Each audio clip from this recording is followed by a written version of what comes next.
It started with a simple knock on the door, one I barely registered until it grew louder. I lived alone in a quiet suburb, so visitors were rare. When I peered through the peephole, no one was there.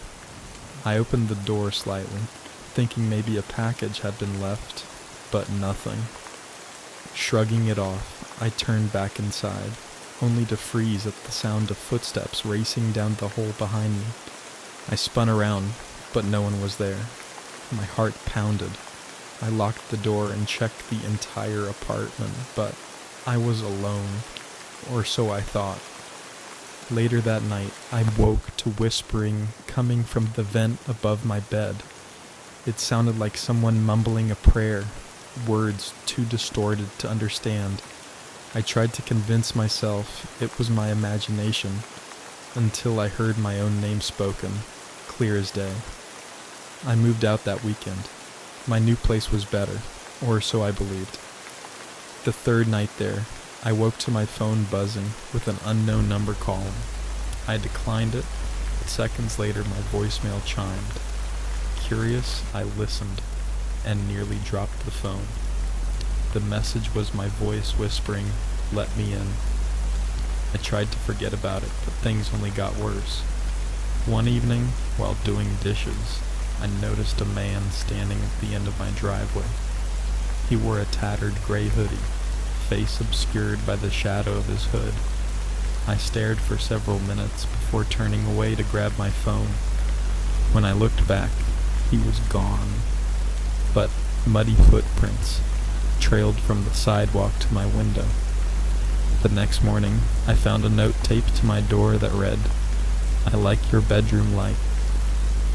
I hadn't turned my bedroom light on the night before. After that, I stopped sleeping by the window and kept my curtains shut tight. But one night, I forgot. I woke up to my phone buzzing again.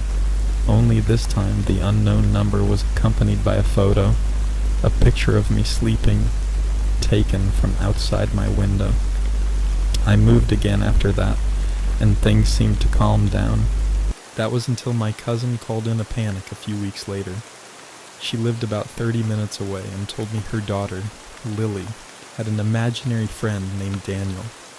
Kids have imaginary friends all the time, but what scared her was that Lily claimed Daniel lived in the walls. One night, I stayed over to keep my cousin company.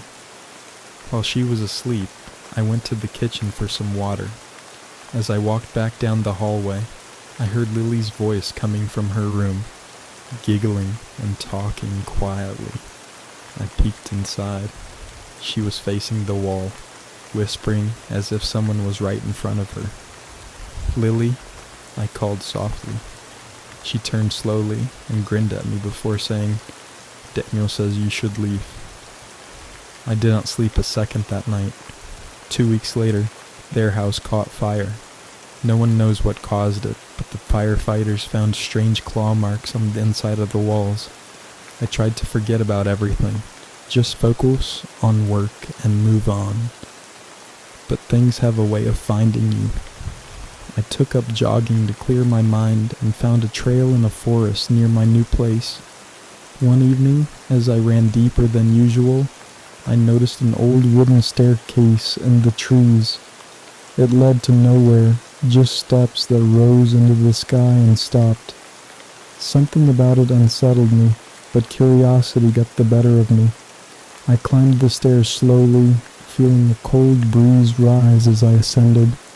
At the top, I found a small wooden platform, and on it was a Polaroid photograph. The picture showed the view from where I stood, but there was a figure in the trees. Someone was watching me. I practically flew down the steps and sprinted back to my car. When I checked the photo again later that night, there was no figure, just the empty woods. But somehow, I knew someone had been there. The final encounter happened when I met Clara. She was sweet, funny, and we connected quickly. One night, she invited me to her parents' house for dinner in a remote part of town. The house was old but charming, except for the basement door, which had 3 locks on it. Clara noticed me staring and explained her parents always kept it locked because something felt wrong down there. We laughed it off, but later that night, I woke up to footsteps creaking in the floor above me. I figured Clara's parents were awake until I remembered they weren't home that night. The steps creaked toward Clara's room, stopping right outside the door. I held my breath, waiting, and suddenly the footsteps retreated. I rushed to check the locks on this basement door. They were all unlatched. The next morning, Clara found muddy footprints leading from the basement to her bedroom door. We never spoke about it again.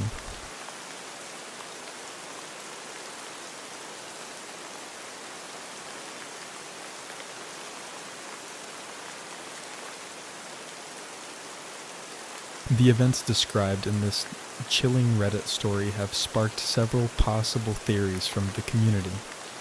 While no single explanation ties everything together perfectly, these theories reflect what users might propose based on similar experiences shared online. Here are some theories Redditors would likely explore. 1. Paranormal entity attachment theory, most popular on r No Sleep. This theory suggests that a malevolent entity, possibly demonic or spirit-like, latched onto the narrator and followed them across different locations.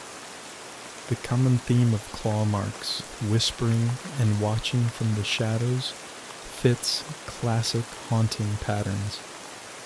Redditors may point out that the entity seems intelligent, targeting the narrator's loved ones, like Lily and Clara, and deliberately escalating fear.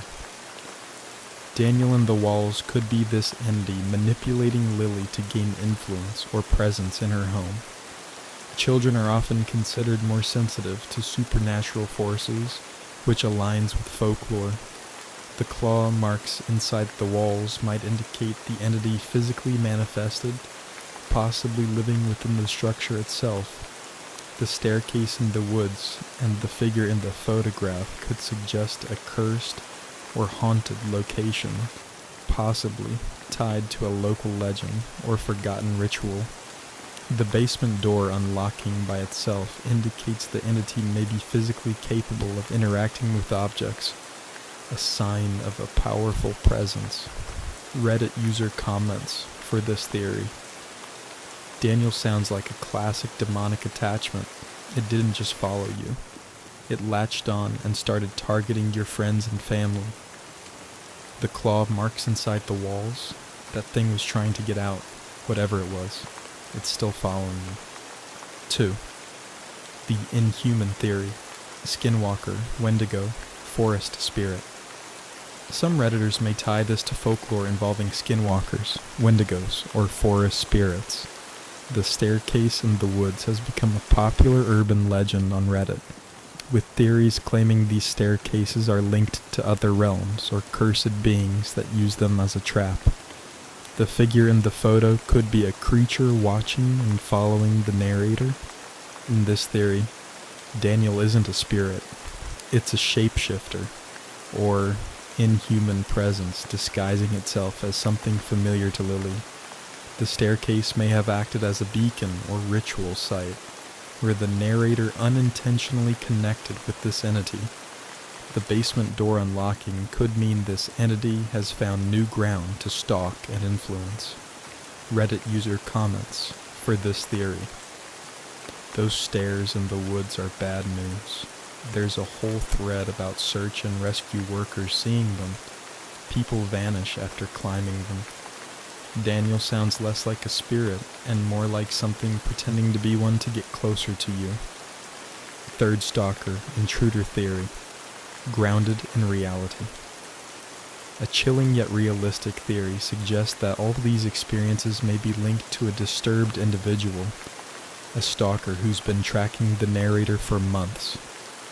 This theory focuses on the muddy footprints, the figure in the photo, and the basement locks being undone as signs of a person sneaking in and out. In this theory, Daniel may have been a twisted individual living inside Lily's walls, a horrifying reality that sadly mirrors real-life cases of intruders secretly living in crawl spaces or attics. The claw marks could be scratch patterns from the stalker carving their way through drywall or insulation. The basement locks being undone could suggest this person was gaining access to Claire's home by sneaking in through the basement. Reddit user comments for this theory: you need to check your attic, vents, and walls. This could be someone hiding and watching you. That Polaroid wasn't supernatural. That's someone following you and messing with your head. 4. Psychological, delusional theory, mental health explanation. Some Redditors may suggest the narrator is suffering from a mental health condition, such as paranoia, psychosis, or extreme anxiety. In this theory, the narrator's stress could be distorting their perception of reality. The figure in the Polaroid, whispers and voices mimicking them, may be hallucinations triggered by trauma or isolation. The footsteps and unlocked basement could have been anxiety-induced assumptions rather than actual events. The claw marks might have pre-existed and only became noticeable after the fire, which could have been electrical or accidental. Reddit user comments for this theory: sounds like you've been under a lot of stress. Are you sure these things aren't playing tricks on your mind? Hallucinations can mimic reality terrifyingly well. You should talk to someone about this.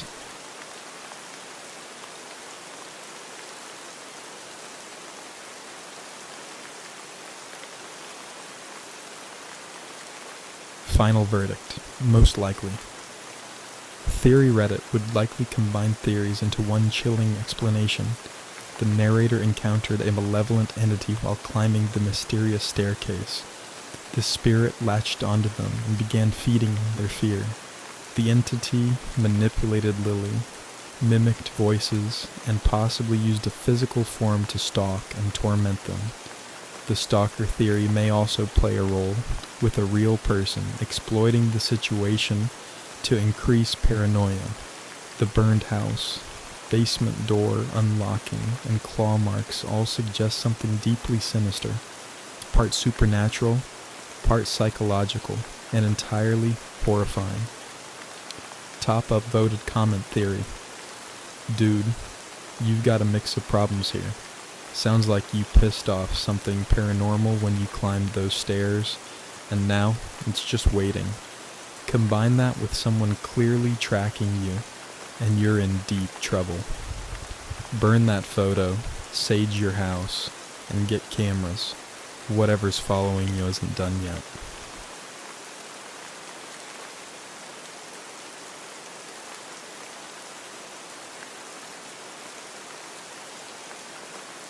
When my grandmother passed away last year, I inherited her old house, a creaky Victorian home that had been in our family for generations.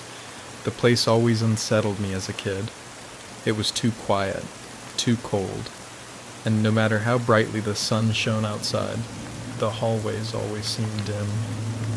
My mom told me the house had a forgotten room, a door in the attic that no one ever opened. Grandma never explained why. I wasn't superstitious, but I always felt uneasy upstairs. After moving in, I found excuses to avoid the attic entirely. The house itself had plenty to keep me occupied. Endless boxes of dusty books, creaking floorboards, and an ancient boiler that seemed determined to stop working. One night, after weeks of ignoring the attic, I finally worked up the courage to check it out. Curiosity, right? I climbed the narrow steps and found the forgotten room immediately, a door at the end of the hallway, warped with age and painted shut. The paint was cracked like dry skin, and there were scratch marks on the wood, as if someone had clawed at it from the inside. I laughed it off. Old houses have quirks. I went back downstairs, but that night I couldn't sleep. Around 2 a.m., I woke up to the sound of footsteps directly above me, slow, deliberate pacing. I tried to rationalize it. Old pipes, expanding wood, animals in the attic. But no matter what excuse I created, I couldn't ignore the clear rhythm of footsteps, pacing back and forth. The next day, I decided to pry open the door. Maybe seeing inside would put my mind at ease. It took some effort, but eventually, the brittle paint cracked and the door creaked open. The room inside was wrong. The walls were scorched black, like there had been a fire, but only in that one room. The floor was covered in ash, and the air felt dense and cold. In the corner, a small wooden chair faced the wall. Above it, childlike drawings were carved directly into the plaster. Crude stick figures with hollow circles for eyes. Hundreds of them, all facing the same direction, toward the corner, toward the chair. I felt my stomach turn. I closed the door fast and tried to forget about it. That night, I woke up gasping for air.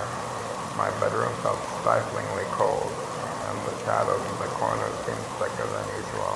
Then I heard the creak of the attic door swinging open, a long, groaning sound that stretched through the house.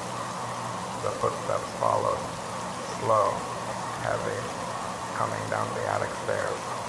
I froze. The steps reached the landing, then turned toward my room. I bolted upright and reached for my phone, but my fingers were shaking too hard to dial. Footsteps stopped just outside my door. I stared at the crack under the door frame and saw two shadowed feet, bare, pale, unmoving. Then I heard it, a faint voice, dry and raspy, whispering from the other side. Come back to the room. Sit in the chair. I couldn't move. I couldn't breathe. I just stared, waiting. After what felt like hours, the shadowed feet finally turned and shuffled away. The attic door groaned shut. I didn't sleep the rest of the night. The next morning, I packed a bag and left. I haven't gone back, but sometimes, in the dead of night, I wake up cold, and I swear I can still hear footsteps pacing back and forth just above me.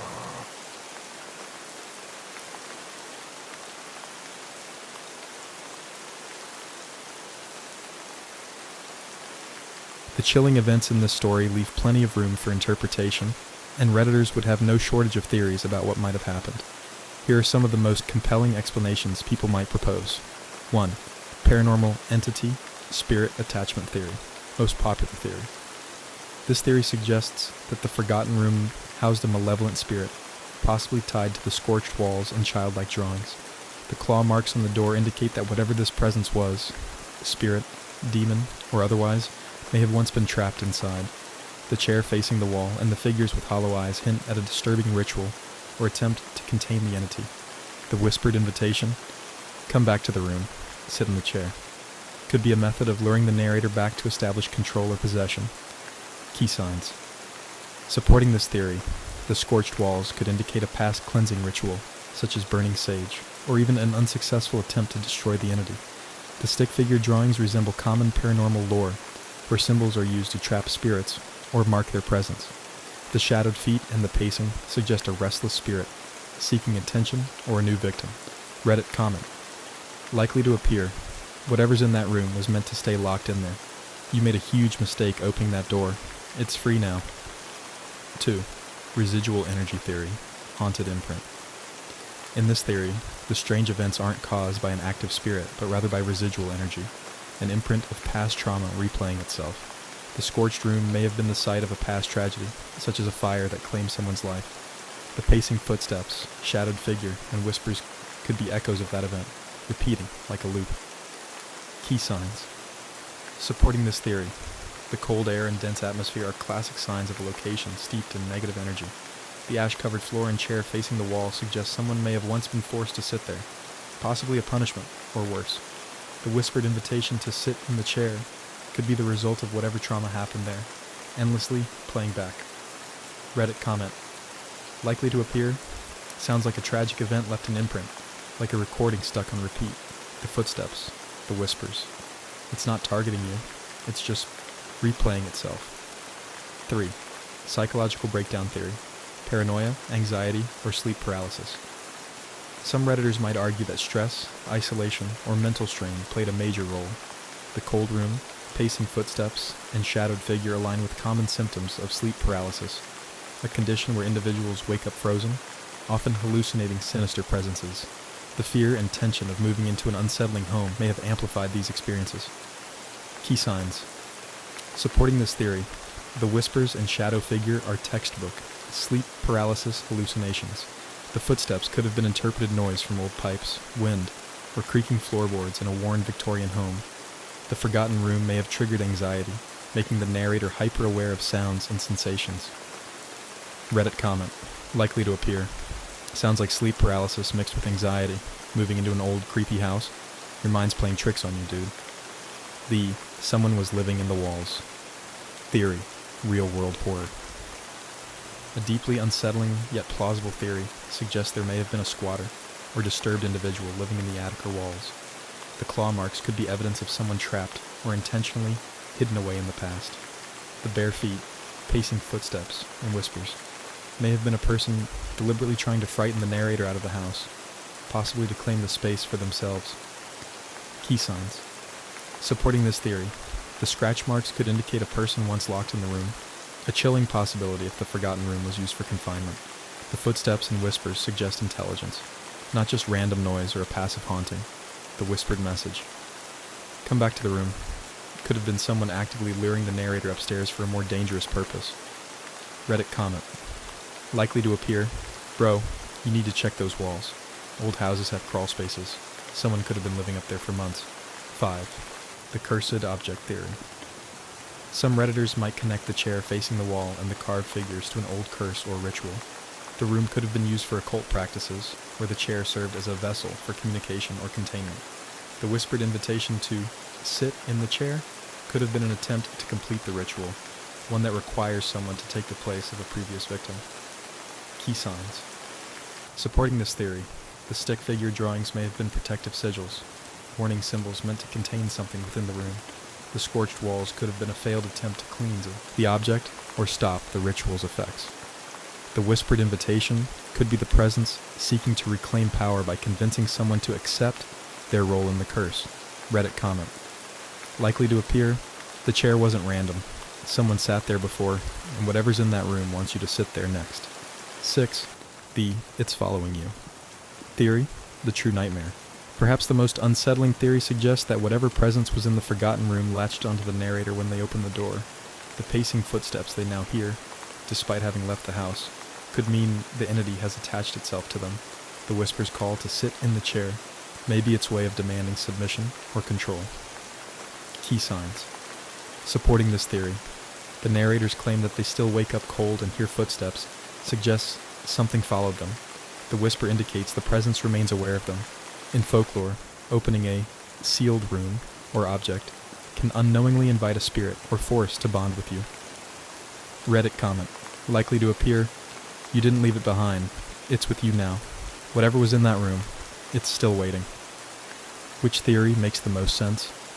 Reddit's top voted comment would likely combine elements of these theories. The forgotten room was a site of a tragic event or dark ritual, possibly involving a child. The chair and carving suggest someone was once forced to sit there, either as part of a twisted game or as a means of containing a dangerous entity. The scorched walls point to a failed attempt to burn or cleanse the presence. By opening the room, the narrator unintentionally released whatever was sealed inside. The footsteps, whispers, and shadowed figure are signs the entity is still seeking a victim, possibly to take the narrator's place in the chair. A top upvoted comment might say, "You opened something you shouldn't have." The claw marks mean someone tried to keep it in. Whatever it is, it's still after you. I'd cleanse your home, your belongings, and yourself. So, which theory do you think fits best? Or worse, what if it's all of them combined?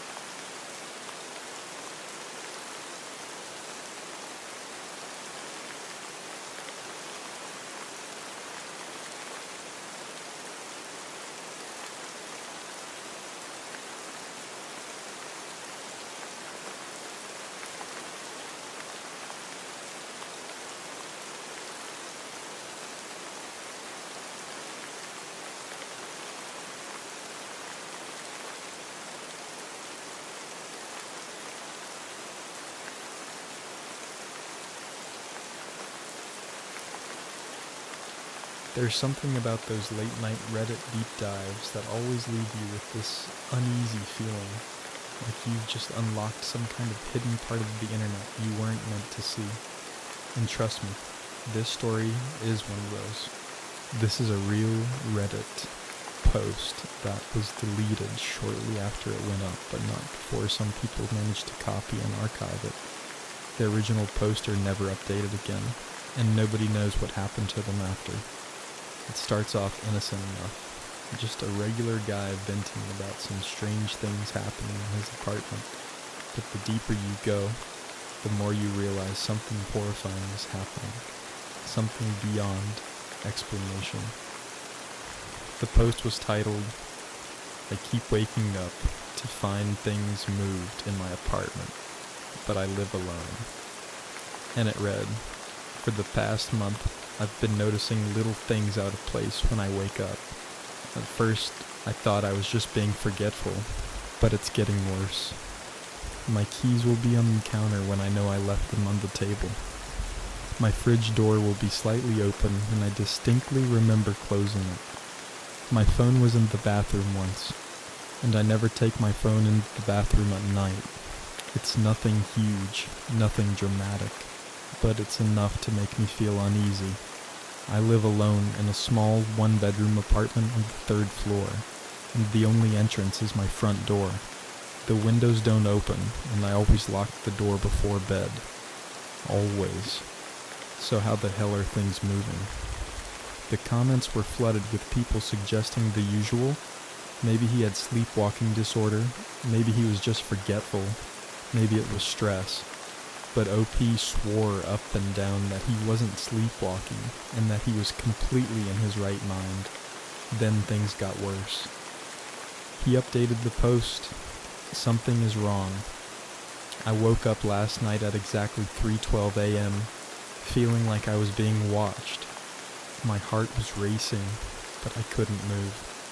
Sleep paralysis, maybe? But then I heard something.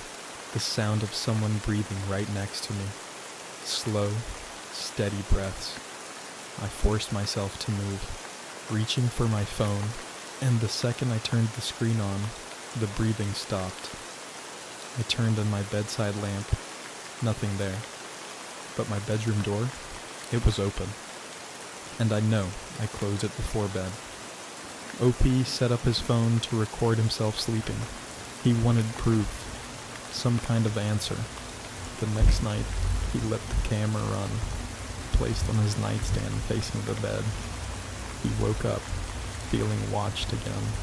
The bedroom door was open. His closet door was slightly ajar. He checked the footage, and that's when he really started to panic. The video showed him sleeping peacefully for the first few hours, but around 3:10 a.m. something changed. The covers on his bed shifted, like someone was pulling them ever so slightly. Then, the closet door creaked open just an inch, slow and deliberate. But the worst part? A shadowy figure appeared at the edge of the frame, just barely visible in the darkness. It stood there for nearly 20 minutes, completely motionless, watching him sleep.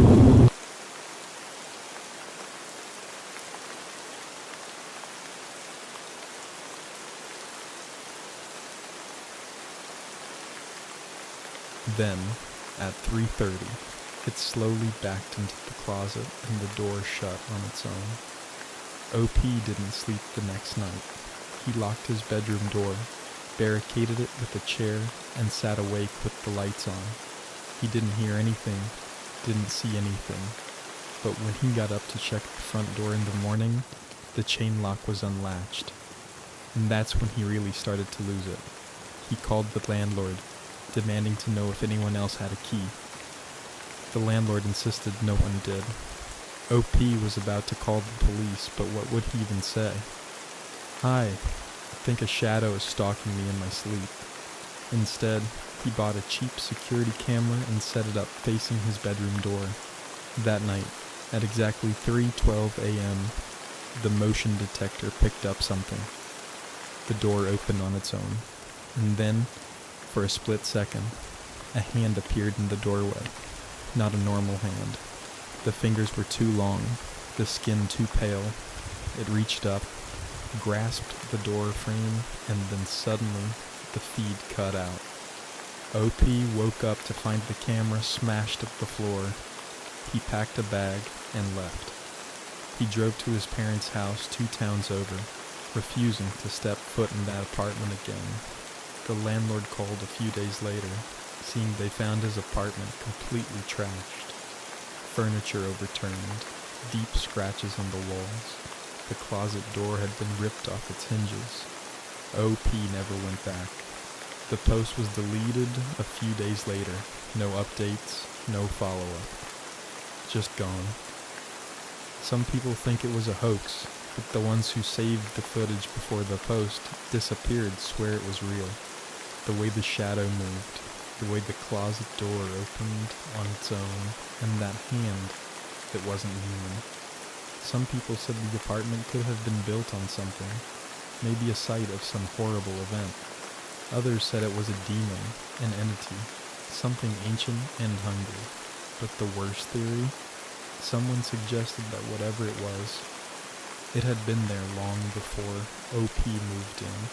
It had always been in the closet, watching, waiting, and it didn't like being seen, so it made sure OP would never return. But here's where things get even weirder. A few months later, another Redditor claimed to have moved into the same apartment. They posted something chilling. I think my closet is haunted.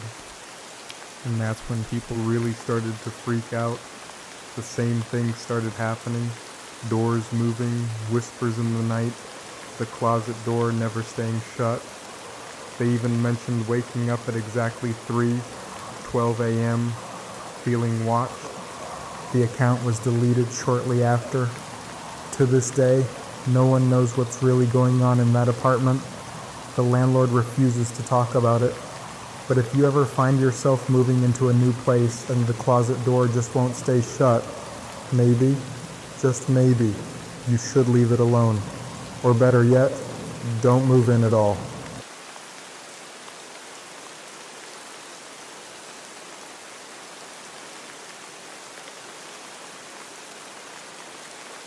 I never thought I would be the type of person to have a stalker.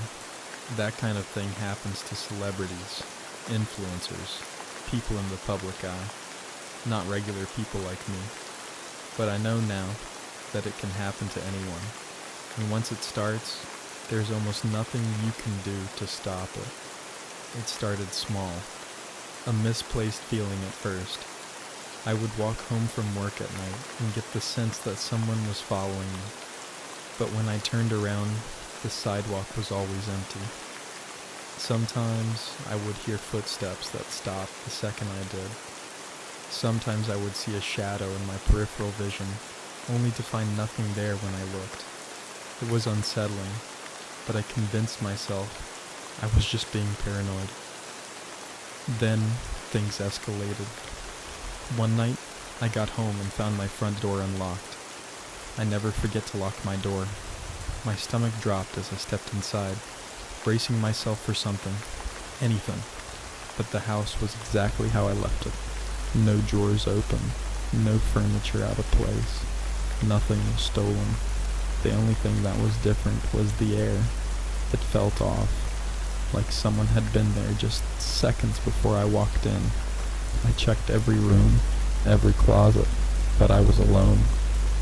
I told myself I must have forgotten to lock it, but I didn't sleep that night, and I should have trusted my instincts. The notes started appearing soon after. The first one was on my car windshield.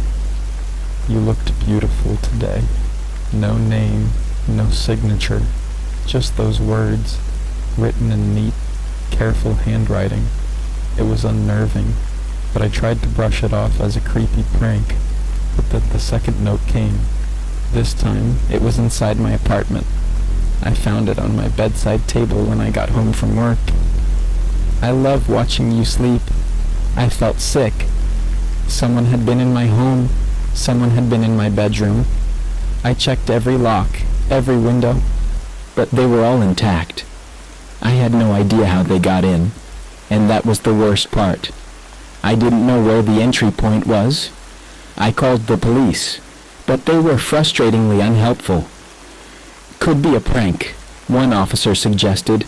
Maybe a friend messing with you. It was the same patronizing tone they always use when they don't believe you. They took a report but told me there wasn't much they could do. I was on my own. That night, I barricaded my bedroom door and slept with a knife under my pillow. But no matter what I did, it got worse. The next note was taped to my bathroom mirror. I hate when you close the blinds. I started to unravel. Every little sound made my heart race. Every shadow felt like a person watching me. I stopped going out at night. I changed my locks. I set up cameras. But whoever they were smarter than me. None of the cameras ever caught anything. I started doubting myself, wondering if I was losing my mind. But then I found something that shattered any hope I had left. My phone. I had been scrolling through my photos, looking for an old screenshot, when I saw a picture I didn't remember taking. My stomach turned to ice. It was a picture of me, asleep in my bed. The angle was all wrong. It wasn't a selfie. It had been taken from inside my closet. That was the moment I truly lost it. I packed a bag and left, checking into a motel miles away. I didn't go back, not even to get my stuff. I reported it to the police again, showed them the photo, begged them to do something, but nothing ever came of it. The only thing they found was that my bedroom closet door had a tiny drilled hole, just big enough for someone to peek through. There were scratches on the inside, as if someone had been hiding in there for a long time. I never went back to that apartment. I moved across the country, changed my number, wiped my social media, and never looked back. I don't know who they were or why they chose me. But the scariest part, I don't know if they ever stopped.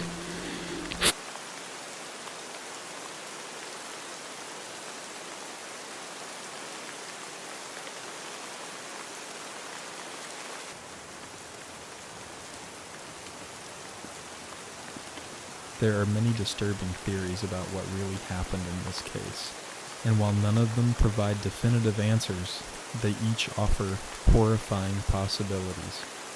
The first and most obvious theory is that the stalker was someone the victim knew, possibly an acquaintance, co-worker, or even a stranger who had been secretly watching for weeks, months, or even years. Many cases of stalking begin with an obsession that escalates. It could have started as someone noticing the victim in public, following them home just once out of curiosity, and then gradually becoming more fixated, memorizing their schedule, learning their habits, and finding ways to get closer. The fact that the stalker was able to enter the apartment so easily suggests they either had a key, knew how to pick the lock, or had been inside before the victim moved in. If that's the case, then it raises an even scarier question. Had they been living there the whole time? This brings us to the second, far more terrifying theory, the hidden occupant theory. Cases exist where people have unknowingly lived with someone hiding in their home for extended periods. These froggers, as some call them, find ways to slip in undetected, using crawl spaces, attics, or even secret compartments in walls. Some even carve out small holes to watch their victims unnoticed, just like the one found in the closet. What if the stalker wasn't just visiting the apartment while the victim was out, but was actually living in the walls, the attic, or even under the bed when they weren't home? This would explain why the notes kept appearing, despite changing locks and installing cameras. It would explain how the stalker was able to take a photo from inside the closet, because they were already there. Some chilling, real-life cases suggest this is more common than people think. There have been reports of stalkers sneaking into houses during the day and living in attics for months without being caught, slipping out only when the homeowner leaves. The scratches inside the closet could be proof of long-term occupation. If this was the case, then the victim might have unknowingly walked past their stalker multiple times without even realizing it. Another disturbing theory is that the stalker wasn't acting alone. The phrase, "I hate when you close the blinds," suggests that they had been watching the victim from outside, possibly from a nearby building or an adjacent apartment. If they had multiple vantage points, it means they either had an accomplice or they had cameras set up without the victim knowing. The idea of hidden cameras is terrifying, but not impossible. Modern technology allows for pinhole cameras so small they can be disguised as screws, electrical outlets, or even tiny holes in the wall. If the stalker had access to the apartment before the victim moved in, they could have installed surveillance equipment to monitor every movement.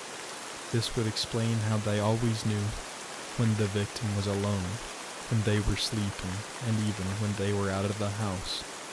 It also means they could have been watching long before the notes even started appearing. But what if the stalker wasn't after something as simple as watching?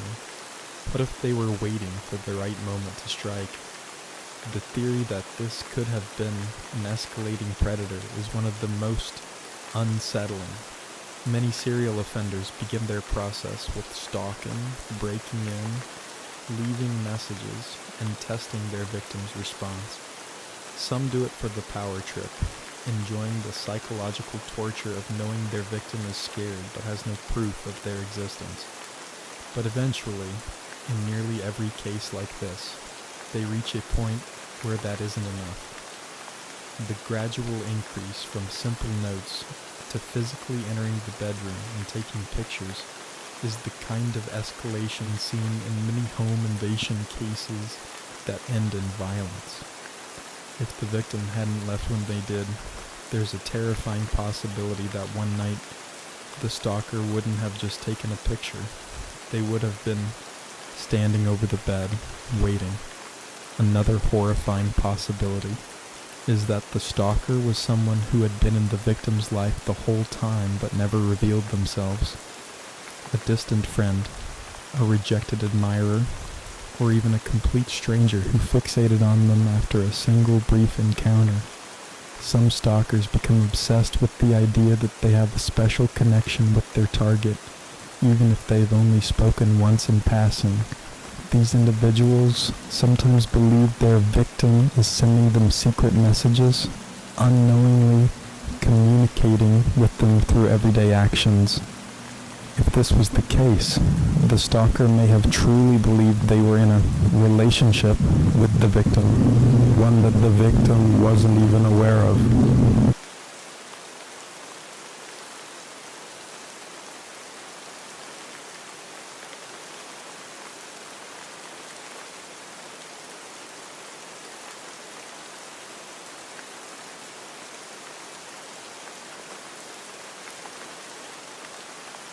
I've never told this story to anyone because, honestly, I don't know if I even believe it myself, but I need to get it out, because if I don't, I feel like it's going to eat me alive. This happened to me about 5 years ago when I was renting a small house on the outskirts of a quiet town. It was nothing special, just a simple one-story house with 2 bedrooms, a small backyard, and a basement that I never used. But there was something off about that house. I could never quite put my finger on it, but from the day I moved in, I felt like something was wrong. Like the house wasn't supposed to be there. The air always felt thick, heavy.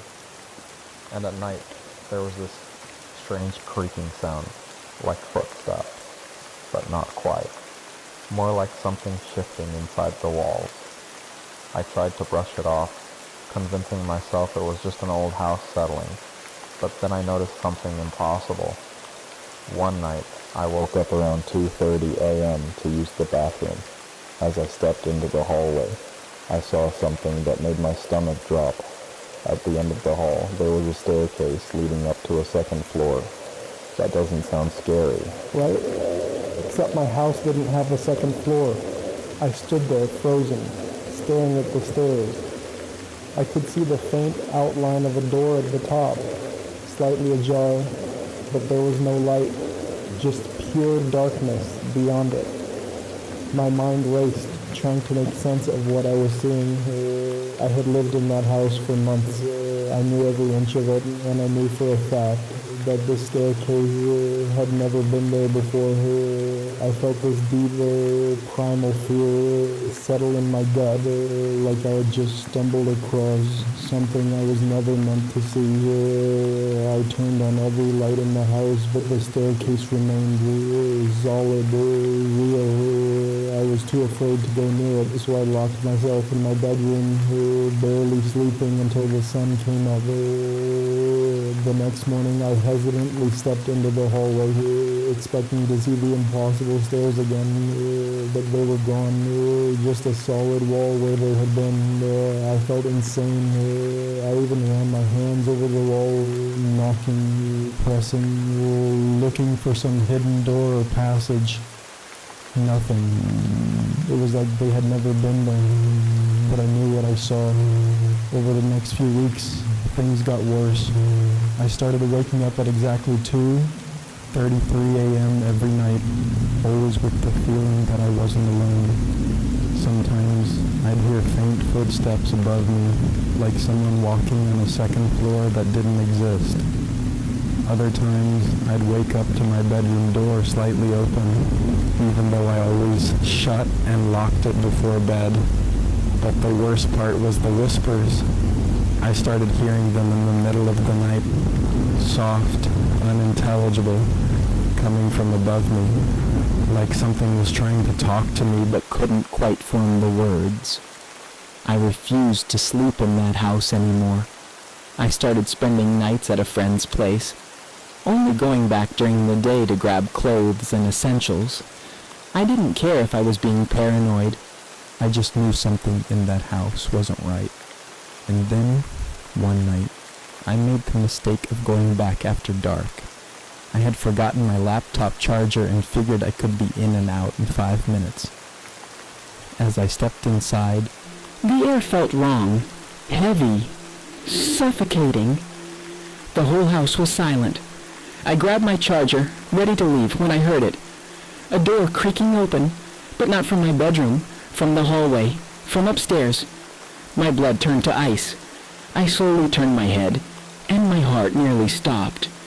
The staircase was back, standing there at the end of the hallway, just like before.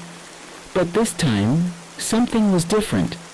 The door at the top wasn't just ajar. It was wide open. And something was standing in the doorway. I couldn't see it clearly, just a tall, shadowy figure. No eyes, no features, just darkness. But I could feel it watching me, studying me, waiting, and then it moved. It took a slow, deliberate step forward. That was all I needed. I bolted. I ran out of that house so fast I nearly tripped over myself. I didn't stop running until I reached my car. I locked the doors, my hands shaking, and stared at the house. The hallway light was still on, but the staircase was gone. Just like that. Just an empty wall again. I never went back. I broke my lease, left everything behind, and never looked back. The landlord was pissed, but I didn't care. I had to get out. I tried looking up the history of the house, but there was nothing. No record of renovations, no history of paranormal activity, nothing. Just a normal house with something wrong inside it. To this day, I don't know what I saw. I don't know where that staircase led, or what was waiting at the top. But I do know one thing. It wanted me to come upstairs, and I thank whatever higher power exists that I never did.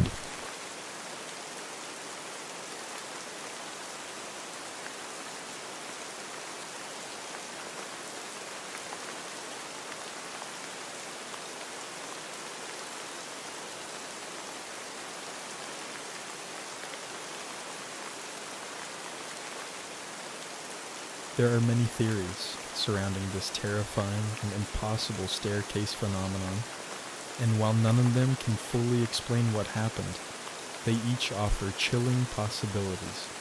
Some believe this is a case of a place slip or interdimensional anomaly where certain locations can briefly intersect with other realities.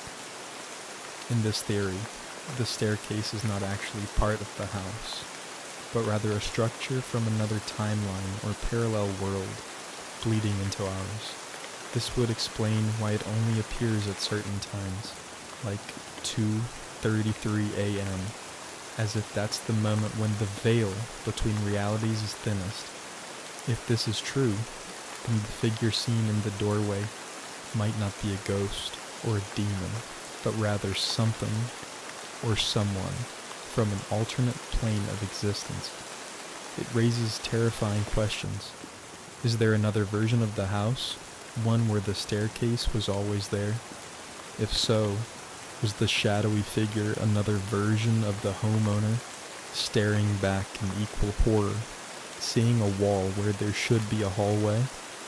And if the staircase had been entered, would it have led to a different version of reality? One where the person entering might never return? Others believe this is an example of a non-Euclidean space, a phenomenon where architecture behaves in ways that should not be physically possible. Some theorists suggest that certain buildings, especially old or isolated ones, develop gaps in their physical structure that occasionally create impossible additions. This could mean that the staircase, in those brief moments of existence, was always a part of the house, just not in our perception of reality. There are legends about places where doors lead to rooms that shouldn't exist, hallways that stretch for miles before disappearing, or staircases that descend forever with no end. What if this was one of those places? What if, had the person climbed the stairs, they would have found themselves in a house that looked exactly the same, but wasn't? Another terrifying theory is that this is an example of a bait mimic house, or architectural haunting. This theory suggests that sometimes buildings themselves can become sentient, or at least aware of the people inside them. Instead of a traditional ghost, the house itself could be manipulating its own structure to lure, trap, or confuse its occupant. The whispers, the footsteps, the ever-present feeling of being watched. It all fits with the idea of a predatory house, a place that subtly alters itself over time to make its victim feel insane before finally taking them. Some even believe that people who vanish without explanation, missing persons, cases with no signs of forced entry, no evidence of struggle, may have simply walked into a room, a staircase, or a doorway that shouldn't have been there and never came back. There's also the possibility that this was something much older than a simple haunting. Some cultures believe in threshold entities, beings that exist at the edges of perception, waiting at doorways, staircases, or even reflective surfaces like mirrors to catch a glimpse of the living. These entities do not communicate in ways we understand. They do not haunt in the traditional sense. They exist, watching, waiting. Many urban legends and folklore tales describe creatures that appear only when they are acknowledged. Maybe this shadow figure was something that only became aware of the homeowner once he saw the staircase. Maybe it had always been there, waiting in a space where it was normally unseen, and the act of noticing the stairs gave it access to him. If that's true, the worst thing the homeowner could have done was look too closely. A more psychological explanation suggests this could be an extreme case of dream bleed or a reality glitch. Some researchers believe that in certain heightened states, sleep deprivation, extreme fear, or stress, the brain can superimpose dream imagery onto reality. In this theory, the staircase never physically existed, but the mind registered it as real, creating a perfect hallucination that blended seamlessly into the environment. This is often reported in cases of high strangeness, where people swear they see something physically real, only for it to vanish without a trace. The real question is, if the brain created the staircase, then what exactly was it trying to show? And why did it include a figure at the top? The last and most terrifying theory is that the house was never meant to be found. Some legends speak of places that are not built but born, homes that exist in the real world but do not belong to it. In these stories, people who stumble upon such places begin noticing small inconsistencies, rooms that seem bigger than they should be, windows that sometimes show landscapes that don't exist, doors that lock on.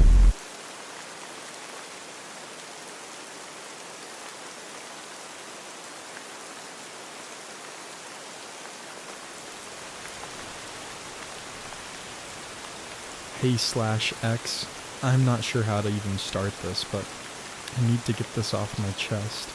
I just got back home after a really weird experience, and I can't stop feeling like something's off, like something's with me. I don't know if it's just paranoia, but I'm freaking out. It all started earlier today. I was walking home from work, taking my usual route through the park. It's a quiet place. Not many people go through there, especially after the sun sets. I'm not afraid of the dark or anything, but something felt wrong tonight. I was about halfway through when I heard something behind me. At first I thought it was just a squirrel or something, but then it came again. Footsteps. They were too heavy to be an animal, too regular. I kept walking, trying to ignore it, but I could feel my heart starting to race. The sound was getting closer. I didn't dare turn around, just kept walking faster. Then, it stopped. For a moment, there was nothing. I thought maybe whoever was following me had just given up, but I didn't feel safe. I sped up my pace, trying not to make it obvious that I was getting freaked out. And then I heard it again, closer this time. Thud. Thud. Thud. I didn't know what to do. My brain was screaming at me to look back, but I just couldn't bring myself to do it. I could feel them there, right behind me. My breath caught in my throat. I picked up my pace, my legs moving faster now, and I almost started running. I heard the footsteps matching my speed. They were following me. I finally couldn't take it anymore. I turned around, expecting to see something. Someone, but there was nothing there. Just the dark path behind me. No one. The park was empty. I felt my pulse racing. Sweat started dripping down my neck. I turned back around, and I swear to God, I saw something in my peripheral vision. Just for a second. A figure. Tall. Hunched, like it was trying to hide behind a tree. But when I looked directly at it, it was gone. I panicked, and without thinking, I started running. I wasn't even sure if I was running away from something or just running to get home as fast as possible. I didn't dare look back again. When I finally got home, I locked the door and checked every window. I felt stupid, but the unease wouldn't leave me. I kept thinking about that figure, how it was there 1 second, and then not there the next. Like it was waiting for me to look away before it moved. That was hours ago. I've been sitting here trying to calm down, but I keep hearing things. Scratching sounds. Whispers. At first, I thought it was just the wind, but it's not. I know it's not. There's something outside. Something that didn't leave when I got inside. And now, the worst part, I keep hearing the footsteps again. I know it's impossible. No one could have followed me home, but I hear them. slowly, steadily, just outside my door. Thud, thud, thud. I'm too scared to open the door to check. Can someone tell me if I'm just losing it, or if this is something else? Dude, you're not crazy. I've had similar experiences. Not with footsteps, but with things that follow me home after dark. I'm telling you, some of those things aren't human. They know when you're vulnerable. Just keep the lights on and stay inside. They hate light. I don't know if this will help, but if you've noticed something following you more than once, it could be a shadow person. They feed on fear. Keep the door locked. Don't answer if you hear knocking. Whatever you do, don't let it inside. OP, I think I might know what you're dealing with. There's this old legend I heard about in a small town a while ago. People started noticing someone following them home. Not necessarily a person, but something off. The ones who ignored it would eventually just vanish. Like, completely. No one knew where they went, but they were never seen again. Do yourself a favor and don't ignore it. Whatever it is, it doesn't want to be seen. If it knows you're aware, it might come after you harder. OP, get a salt circle around your front door. If you haven't tried it already, it works. Some things can't cross salt, but be careful. It's not a guarantee, and it might just make things worse. But at this point, anything's worth a shot, right? I'm not going to scare you more, but you might want to check the mirrors. You might see it in them. I'm serious. A lot of people who get followed by something like this start seeing strange reflections in their mirrors. It doesn't happen right away, but it's something to keep in mind. OP, whatever you do, don't go back to the park. Don't even look at it again. If it's been following you, it's waiting for you to return. There's something about those places, the places no one else goes. That's where it waits. It's like a trap. I don't know how you'll get rid of it, but please, keep us updated. We're all kind of watching your back here. I can't believe I'm reading this. This is seriously creeping me out. OP, you need to get out of there. If you're hearing footsteps outside, I wouldn't risk it. Call someone, even if it's just a friend. At least you won't be alone. Also, keep your phone charged. You might need it.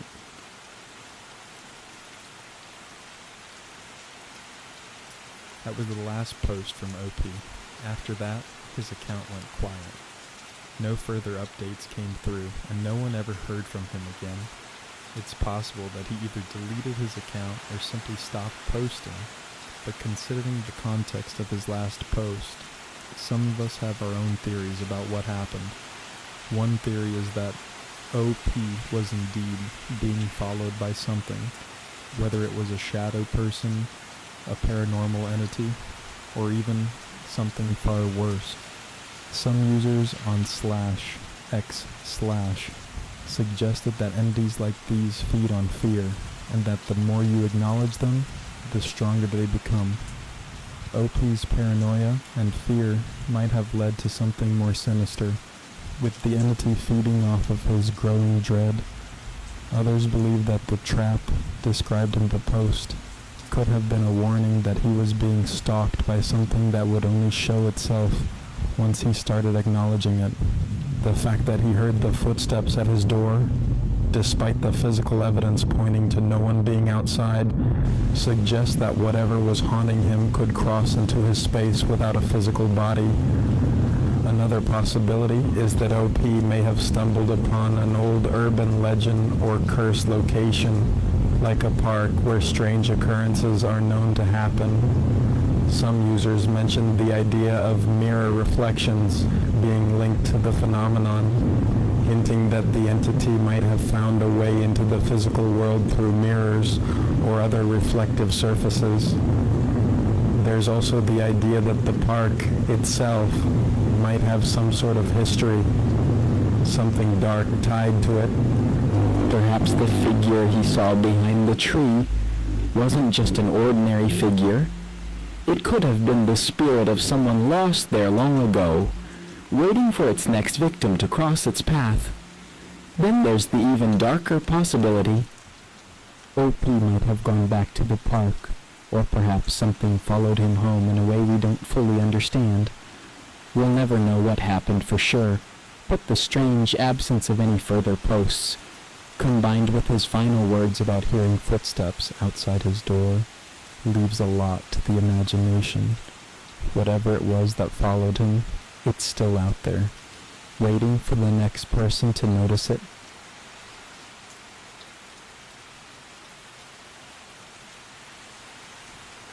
I never thought much about the house at the end of our street.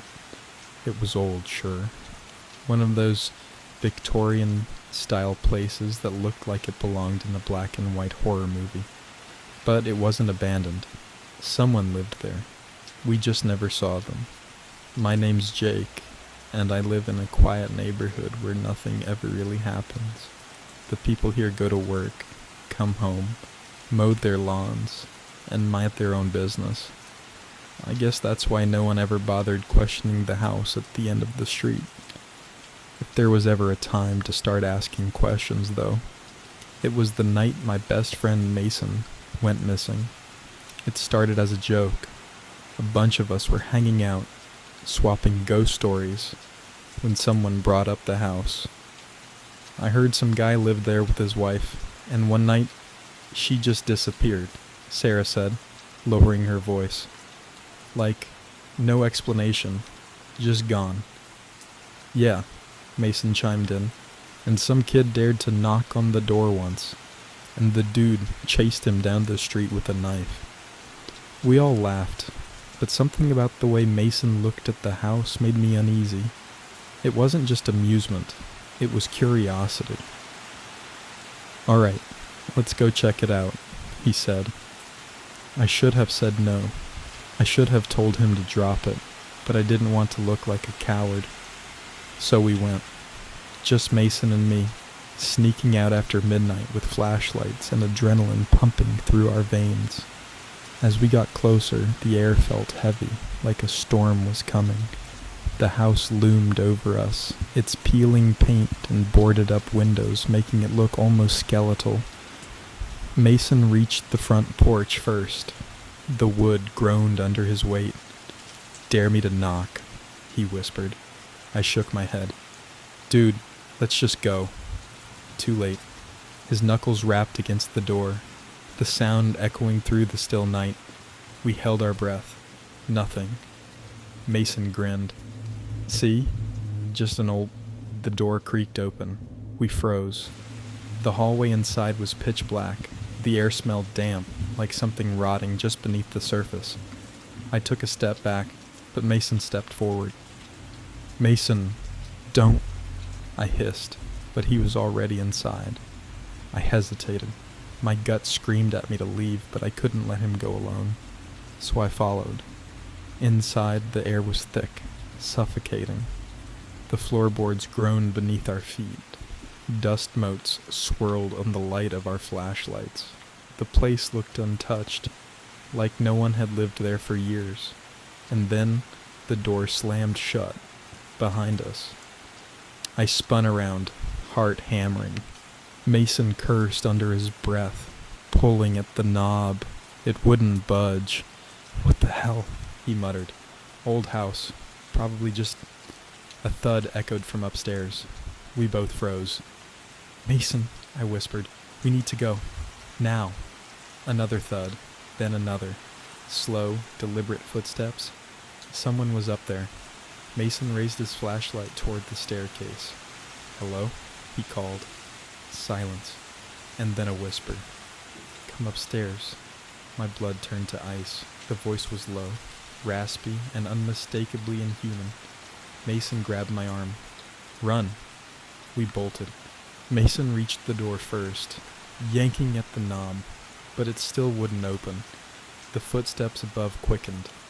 I spun around, shining my flashlight up the stairs. For a split second, I saw something. A shape, pale and twisted, crawling down the steps on all fours. its mouth stretched too wide in a grotesque grin. I screamed. Mason grabbed a chair and slammed it against a window. Glass shattered, and without hesitation, he climbed through. I scrambled after him, feeling something cold brush against my ankle as I pulled myself outside. We hit the ground running. We didn't stop until we reached my house, slamming the door shut behind us. Our lungs burned. We didn't speak. Mason's hands were shaking. "Did you see?" "I don't know what I saw," I said quickly. I didn't want to say it out loud. Saying it would make it real. We agreed never to talk about it, but Mason wasn't the same after that night. He stopped hanging out as much, barely answered my text. Then, one day, he was just gone. His parents said he ran away, that he'd been acting strange for weeks. But I knew the truth. He went back to the house, and it took him. I tried to tell people. No one believed me. But last night, I woke up to a sound outside my window. When I looked, my heart nearly stopped. It was Mason. But his mouth was stretched too wide in a grotesque grin, and he was crawling. And then, without breaking eye contact, he lifted one shaking hand and pointed toward the house. My breath caught in my throat as his head tilted at an impossible angle, bones audibly cracking. His eyes, sunken and hollow, locked onto mine as his lips parted to reveal rows of jagged, needle-like teeth. He mouthed something, but I couldn't understand. My legs refused to move. A wave of cold washed over me, something unnatural, pulling at the edge of my consciousness. Mason's fingers twitched, and in an instant he lunged toward my window. I scrambled back, tripping over my desk chair as the glass rattled. He was gone, vanished into the darkness. But I could still hear it, that voice whispering from the shadows. "Come back." My room felt smaller, suffocating. I didn't sleep that night, and now, as I write this, I keep glancing at my window, half expecting to see him there, but something tells me that the next time I do, I won't get away, because the house wants me to.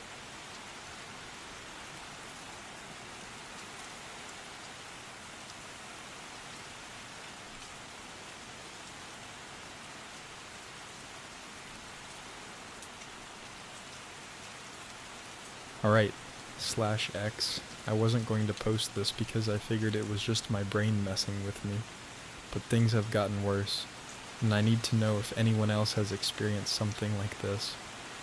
It started 3 nights ago. I was walking home from a friend's house pretty late, probably around 1 a.m. It wasn't a long walk, just a few blocks through my neighborhood, but there's this one section of the route where I have to cut through an empty lot. It's not exactly a shortcut, but it saves me from walking along the main road, which I hate doing at night. The lot is weird. It's just this patch of land where a house used to be before it burned down years ago. Now it's overgrown with weeds and these crooked trees that look like they belong in some haunted forest. I've walked through it plenty of times and never had an issue, but that night, something felt off. I stepped onto the lot, and instantly the air felt heavier. There was no wind, no sound at all, just complete silence. Even the usual distant hum of cars or night insects was gone. About halfway through, I got this overwhelming sense that I wasn't alone. You know that feeling when someone is right behind you, just out of sight? It was like that, but worse. Like something was watching me from every angle at once. I told myself I was being paranoid and kept walking, but then I heard it. A whisper. So quiet, I almost thought I imagined it. My heart started pounding, and I stopped in my tracks, scanning the trees. Nothing. I tried to brush it off, but then I heard it again, clearer this time. It wasn't words exactly, more like a breathy, broken murmur, coming from somewhere deeper in the lot. I don't know why. but I suddenly had the strongest feeling that I should not look directly at whatever was making that sound. It was pure instinct, like my body knew, before my brain did, that something was very, very wrong. My legs started moving on their own, and I walked faster, forcing myself to keep my eyes ahead. But as I neared the edge of the lot, I heard something new. Footsteps, not normal ones. These were heavy and slow, like something was deliberately taking its time, letting me hear each step as it got closer. The whispering didn't stop either. It was getting louder, more frantic, and I swear I could hear multiple voices now, overlapping as if they were arguing or pleading. I bolted. I don't even remember running. I just remember bursting out onto the street and sprinting all the way home without looking back. When I got inside, I locked the door and sat there for a while, trying to calm down. Eventually, I convinced myself it was my imagination, that I was just tired and freaked myself out. I even laughed at how stupid I must have looked, running like a lunatic over nothing. But the next night, I heard it again. This time, from outside my house. I was lying in bed, scrolling through my phone, when I heard something just beyond my window. A whisper, just like before, low and breathy. My blood went cold. I live alone, in a second-story apartment. There's no balcony, no ledge. No one should be outside my window. I turned my phone's screen off, and my room went pitch black. I held my breath, listening. The whispering grew louder, but it still wasn't words. It was like mocking, like it was imitating speech but didn't actually know how to form real sentences. Then the tapping started. Light, rhythmic taps against the glass, as if whatever was out there knew I was listening and wanted me to acknowledge it. I lay completely still, too afraid to move. My brain kept screaming at me to look, but that same instinct from the lot kicked in. Don't look. I stayed like that for what felt like forever, and eventually the tapping stopped. The whispering faded, and when I finally worked up the nerve to glance at my window, there was nothing there. I barely slept that night. The next morning I checked outside, half expecting to see footprints in the dirt below my window, but there was nothing. Just smooth, undisturbed soil. I tried to go about my day as usual, convincing myself I was just hearing things again. But later that evening, I got a text from my friend, the one I had visited the night before all of this started. It was just one sentence. Did you hear it? My stomach dropped. I immediately called him, and the second he picked up, I could hear the fear in his voice. He told me he'd been hearing it too. The whispers, the footsteps, even the tapping at his windows. He lived on the other side of town. There was no way this was just some prank. We started comparing details, trying to figure out what the hell was going on. That's when he told me something that made my blood run cold. I think it followed you. He said the first night he heard it was right after I left his house. He hadn't even stepped outside. He was just sitting in his living room when he heard whispering from the hallway. He thought it was me at first, but when he checked, no one was there. Then, the next night, he heard footsteps outside his bedroom door. He lives alone. We both started spiraling, throwing out theories. Maybe we walked through some cursed ground. Maybe we saw something we weren't supposed to. But then he asked me something that made me break out in a cold sweat. Have you looked in a mirror? I hadn't. I had been actively avoiding them. Something in my gut told me I didn't want to see my reflection. But now, after hearing him say that, I had to know. I hesitated before going to my bathroom. The second I stepped inside, I felt it. That thick, suffocating silence.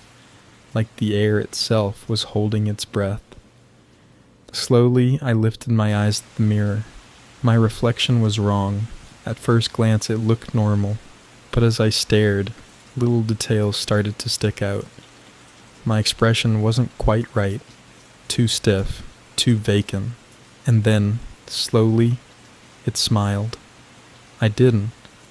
My actual face remained frozen in horror, but the thing in the mirror grinned at me, wide and unnatural, stretching far past what should have been possible. And then it whispered, not from the mirror, not from behind me, but from inside my own head. You saw me. I don't remember what happened next. I think I blacked out, because the next thing I knew, I was sitting on my bathroom floor, the mirror shattered in front of me, blood dripping from my hands. I don't even remember breaking it. My friend won't answer my calls anymore. I went to his house today, but no one answered the door. His car was in the driveway, and the lights were on, but he wouldn't respond. I don't think he's gone. I think he's still in there. I think whatever this thing is, it got to him. And I think I might be next. It's night now, and I'm sitting here typing this because I don't know what else to do. The whispering started again, only this time, it's inside my apartment. The footsteps aren't outside anymore. They're in the hall. I can hear the floor creaking as it moves, slow and deliberate. I don't think it cares if I see it anymore. It wants me to. It's right outside my door now. I don't know what happens if I look, but I don't think I'll be able to stop myself this time. If you hear whispering in a place where there should be none, if you feel eyes on you when you're alone, don't look. No matter how strong the urge is, no matter how much it calls to you, don't look, because once you do, it knows you, and it never lets go.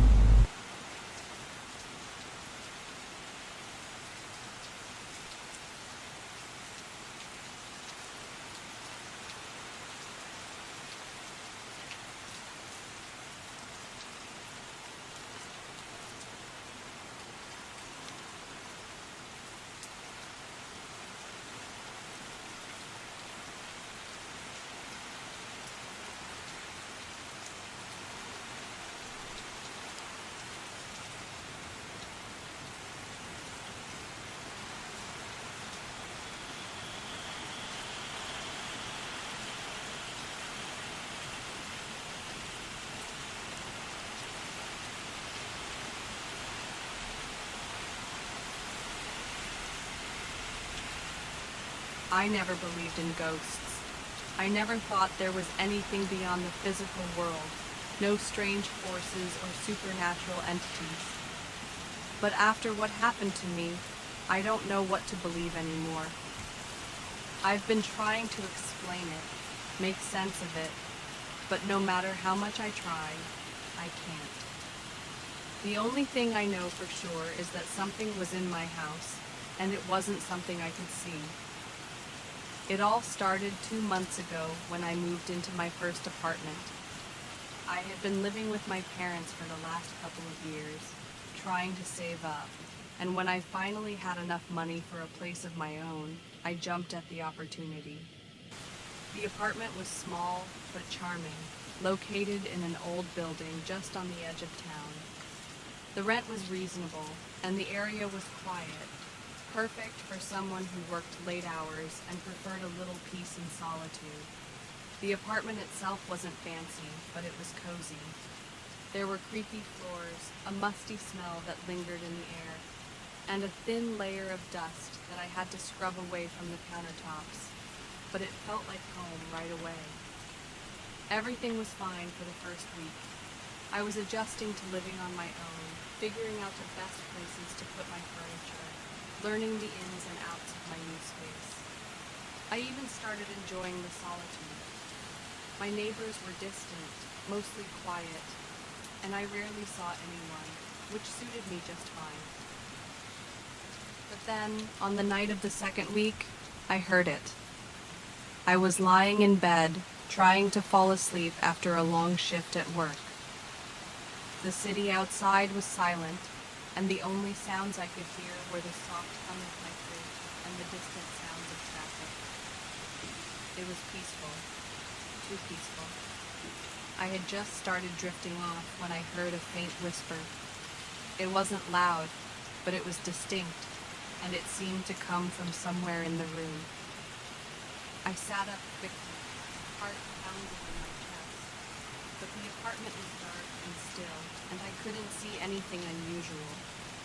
I told myself it was just the wind or my imagination, and I tried to go back to sleep. But then it happened again. This time I was sure I heard it. It was a soft voice, almost like a murmur coming from inside the walls. I froze. It wasn't a voice I recognized. It wasn't anyone I knew, and it wasn't coming from the street outside or the apartment next door. The voice seemed to be whispering directly to me, but I couldn't make out the words. My skin prickled, and I felt a wave of cold air wash over me despite the warmth of the room. I grabbed my phone from the nightstand, turning on the flashlight and shining it around the room. There was nothing there. I checked the closet, the bathroom, even under the bed, but everything was as it should be. Just when I thought I had imagined the whole thing, I heard it again. A whisper, low and urgent, coming from the wall behind my head. My blood ran cold. I pressed my ear against the wall, trying to make sense of what I was hearing. It was still faint, but this time I could almost make out the word, help. And then a series of unintelligible mutters. I jerked back, my heart racing. I had never been one to believe in ghosts or anything supernatural, but in that moment, I was convinced that something was wrong with this apartment. I didn't know what it was, but I couldn't shake the feeling that there was something living in the wall. I turned on the lights, sat up for a while, and tried to calm myself down, but the whispers didn't stop. They continued throughout the night, faint but persistent, coming from different parts of the wall. I tried to ignore it, tried to rationalize it. Old building, creaky pipes, maybe it's just the sound of the house settling. But deep down, I knew something wasn't right. The next day, I called the landlord. She was an older woman, someone I had met briefly when I moved in. She was polite but a bit aloof, and I didn't know her very well. I explained what was happening, hoping she would have some logical explanation for the noises. She seemed unfazed. She said the building was old and that sometimes things could get a little creaky, but she assured me that there was nothing to worry about. Old buildings have their quirks, she said with a shrug. You'll get used to it. But I didn't get used to it. The whispers grew louder over the next few days, and they became more frequent. It wasn't just at night anymore. I started hearing them during the day, too, while I was sitting on the couch, making dinner, or even when I was in the shower. The voice was always faint, always just out of reach, but I could swear it was trying to communicate with me. The worst part was that the voice knew things about me. At first, it was subtle. Just the occasional mention of something I had done that day, or something I had thought about. It was like the voice was reading my mind, or at least pretending to. But then, one night, it crossed a line. I was sitting in the living room, trying to ignore the whispers when I heard it clearly. "You're not alone, you know," the voice whispered. I felt a chill run down my spine. I froze, staring at the wall, my pulse pounding in my ears. Who are you?" I asked aloud, almost whispering to myself.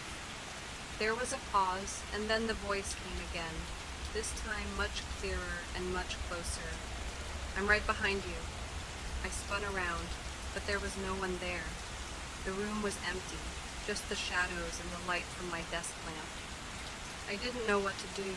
I was terrified. I tried to ignore it, tried to pretend it wasn't happening. but every time I turned off the lights at night, the whispers returned.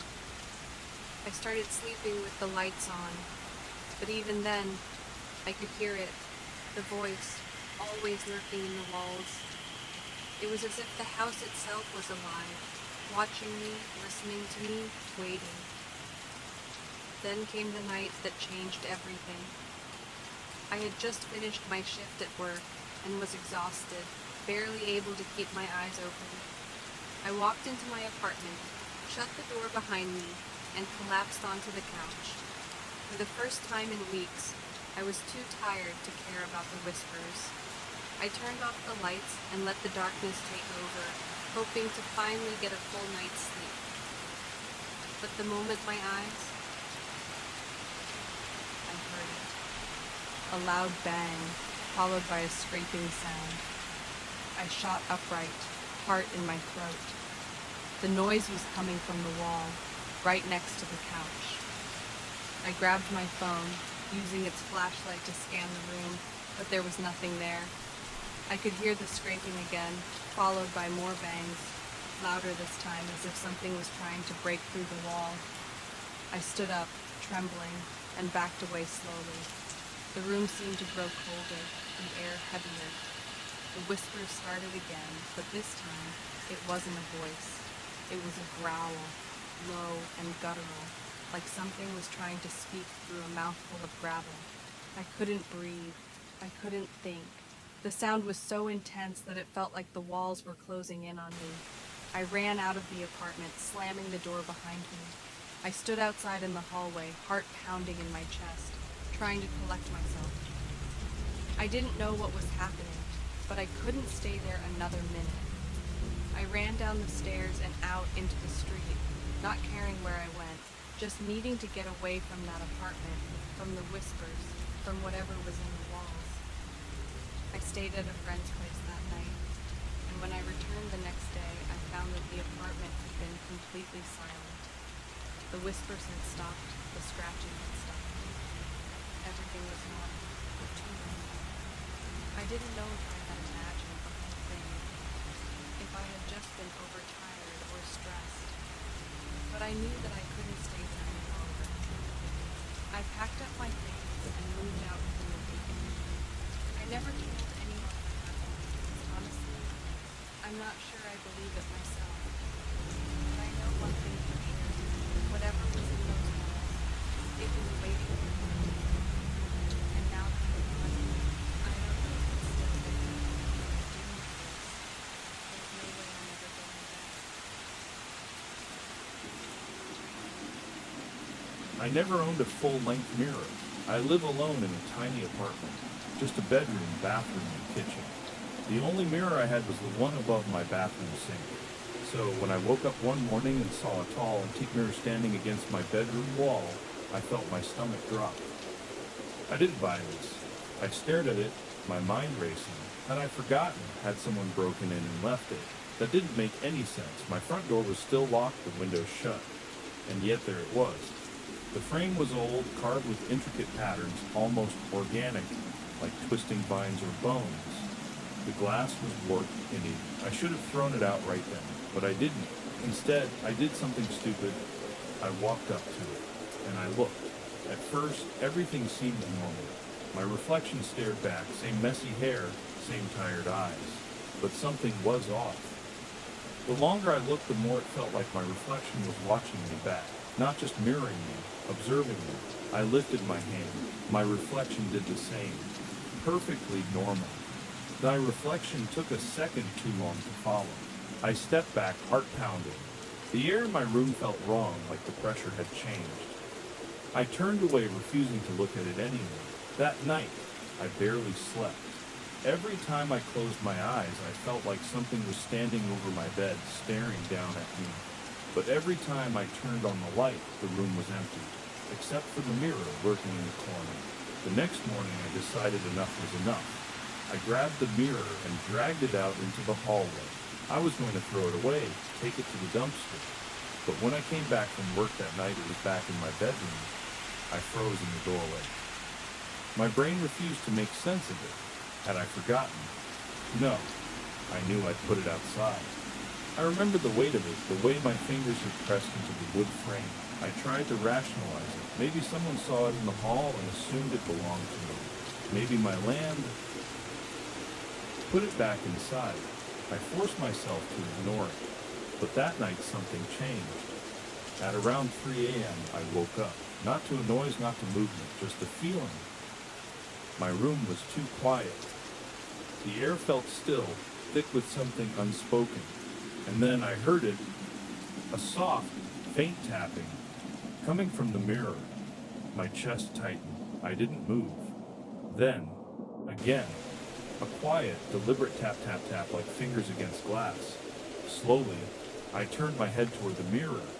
My reflection was awake, but I hadn't moved. I was still lying down hammering, barely breathing, but my reflection was sitting up in bed, staring at me. Then it smiled. A slow, stretching grin filled with too many teeth. I bolted. I grabbed the blanket, wrapped it around the mirror, and hauled it out of my apartment, not caring how much noise I made. I didn't stop until I reached the dumpster behind my building, where I shoved it inside and slammed the lid shut. I stood there, panting. The night was still, too still. And then, just as I turned to go back inside, I heard a voice, muffled, distant, coming from the dumpster. Don't leave me. I ran. I didn't stop until I was back in my apartment, door deadbolted, lights all on. The next morning, I checked the dumpster. The mirror was gone. I don't know who took it. I don't want to know. But sometimes, late at night, I hear it again. A soft, distant tap, tap, tap. And I don't look at mirrors anymore.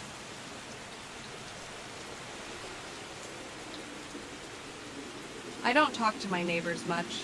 I live in a quiet suburban neighborhood, the kind where people nod politely but don't really interact. But there's one house, the one across the street. I've never seen anyone go in or out. The yard is overgrown, the mailbox is rusted shut. It looks abandoned, except for one thing. The basement light is always on. At first I didn't think much of I.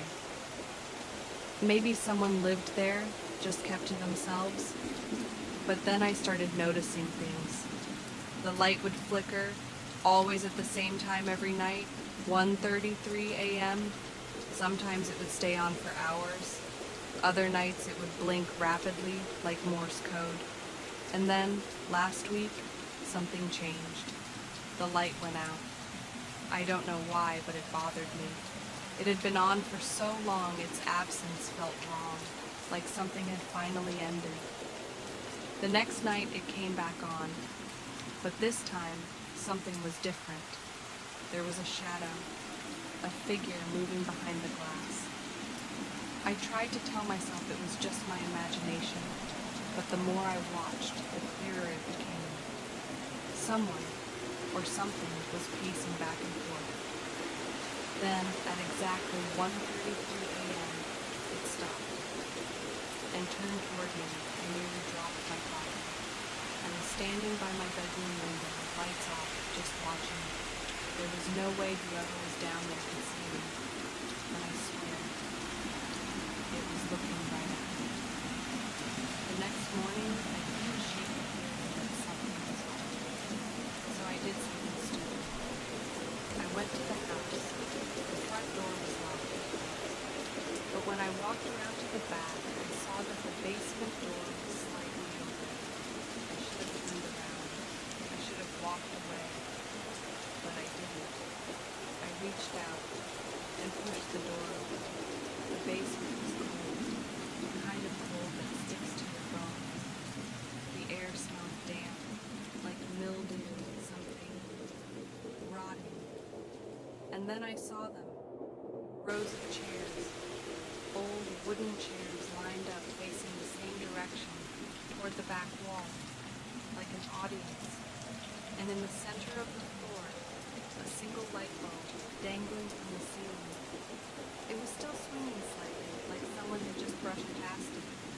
Then behind me, A footstep. I turned so fast I nearly fell. My breath caught in my throat. The basement was empty, but the door was closing. I lunged for it, grabbing the handle just as it slammed shut. My pulse was hammering in my ears as I shoved my way out, tripping over the steps, sprinting home. I locked my doors, pulled my curtains shut. I didn't sleep that night, and at 1:33 a.m., the basement light went off again, but this time it didn't come back on.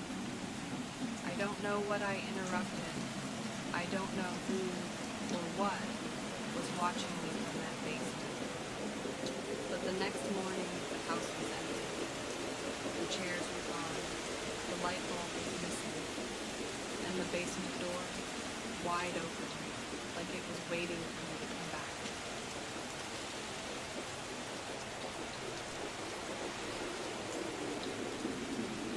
I worked the night shift at a 24-hour gas station just outside of town. It's a lonely job, mostly just truckers passing through, the occasional teenager trying to buy beer with a fake ID. Nothing too crazy, but there's this one guy. I don't know his name. I just call him the man who never blinks. He started showing up about 3 months ago. Every night at exactly 2:13 a.m., he walks in, buys a pack of gum, and leaves. Doesn't say a word, doesn't even blink. At first, I thought he was just weird. Plenty of weird people out here. But then I started noticing things. He always wears the same clothes, a plain gray hoodie, jeans, scuffed white sneakers. They never change, they never look dirty. He doesn't drive. There's no car, no bike, no footprints in the dirt lot outside. He just appears. And the security cameras, they glitch out every time he walks in. I asked my coworker Dave if he'd noticed anything weird about him. He just shrugged. Dude's probably harmless, he said. Just some insomniac. But I wasn't so sure. Last week, I decided to test something. I locked the doors at 2:10 a.m. just for a few minutes. Watched through the window. At exactly 2:13 a.m., he was there. Standing perfectly still just outside the glass. His head tilted slightly, like he was waiting. I didn't move. He didn't either. We just stood there, staring at each other. His face was expressionless. His pupils were huge, swallowing almost all of his irises. The seconds dragged. Then, he raised his hand. Not a wave, not a knock, just a slow, deliberate motion. His palm pressing flat against the glass. I swear, for a second it felt like the entire building shook. Then, just as suddenly as he appeared, he was gone. No footsteps, no sound, just gone. I checked the cameras. Nothing, just static. I haven't locked the doors because I have this sinking feeling that if I ever try to keep him out again, he won't just stand outside. We'll find another way in.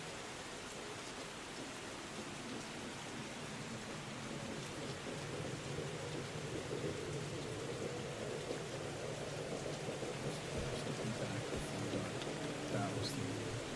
But time moves differently in the woods, and when the sun dipped below the horizon, we realized we were lost. It was me, Josh, and Riley.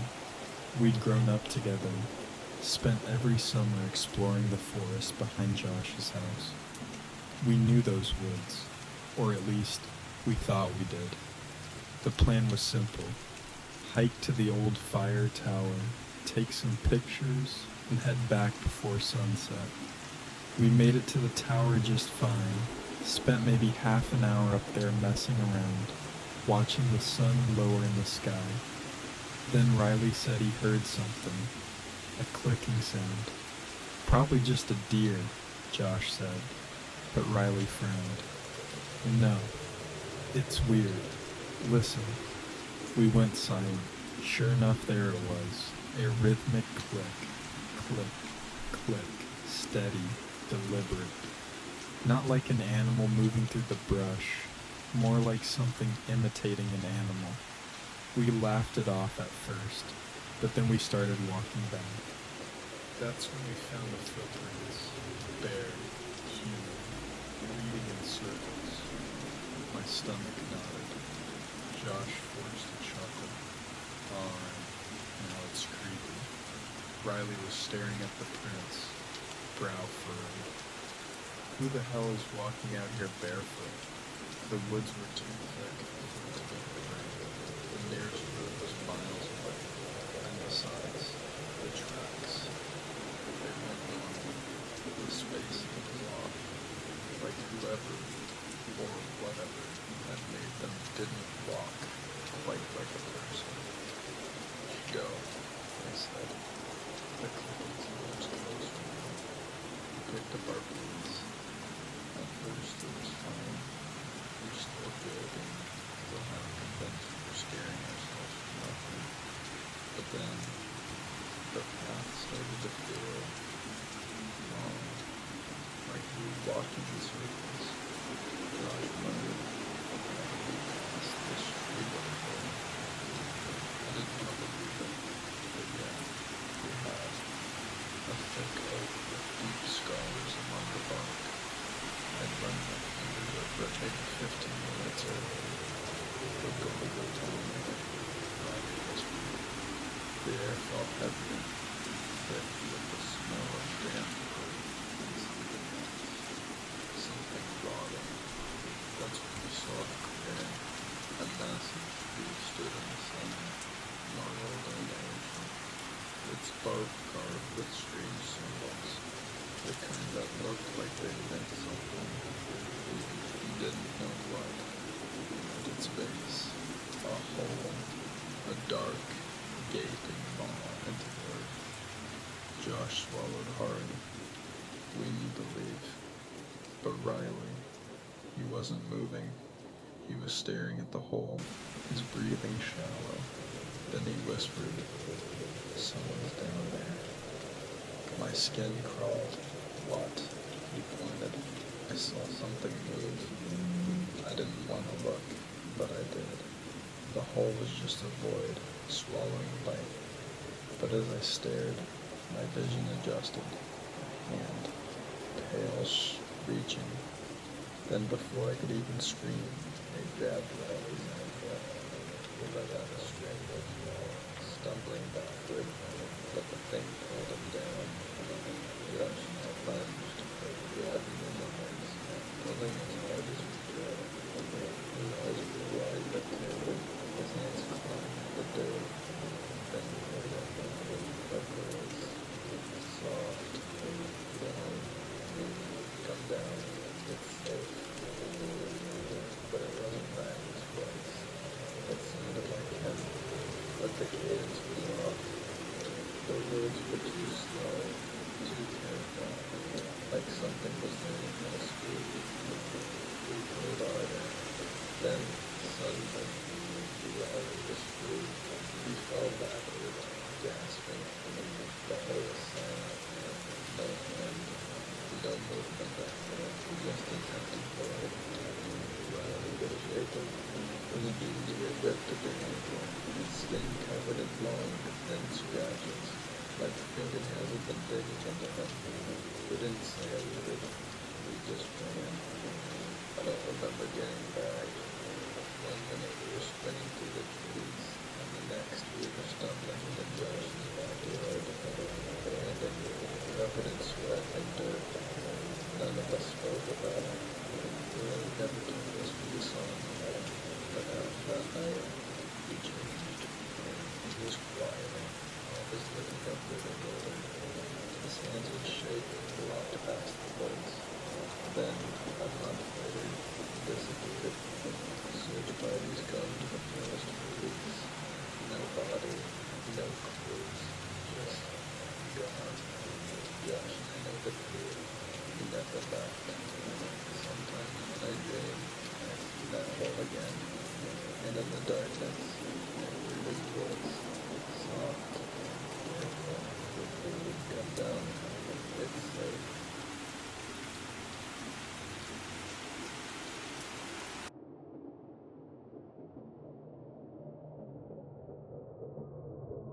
It started small, just tiny noises, little scratching sounds in the walls that I barely noticed at first. I live alone. Well, mostly alone. My cat Binks is my only companion. At first, I figured it was mice. The house I rent is old, the kind where you can hear every creak, every groan of the wood settling, the kind where you swear the air shifts differently at night. It wasn't until the third night that I realized something was wrong. I woke up around 2 a.m., not sure why. Maybe a dream, maybe instinct. Binks was curled up on my chest, which was odd. He usually sleeps at the foot of the bed. His ears were flattened, his tail puffed up. That's when I heard it. Breathing. Not mine, not Binks's. It was slow, deliberate, coming from somewhere in my room. I froze. My heart pounded so loudly I thought it would give me away. Slowly, I reached for my phone on the nightstand and turned on the screen, letting the faint glow cast across the room. Nothing. But the breathing stopped. I stayed awake until dawn, every muscle tensed, eyes darting to the corners of my room. When the morning light finally bled through my curtains, I convinced myself it had been my imagination. Sleep deprivation does weird things, but then things got worse. The scratching in the walls wasn't just at night anymore. It followed me from room to room, always staying just behind me. I'd be washing dishes and I'd hear it beneath the sink. Watching TV, it was behind the wall. Then the whispering started. At first I thought it was the wind, soft, unintelligible. But one night I pressed my ear against the wall and held my breath. I heard my name, clear as day. I shot away from the wall, my skin crawling. That night I decided I needed to check. I couldn't live like this, feeling like my house was constantly holding its breath, waiting.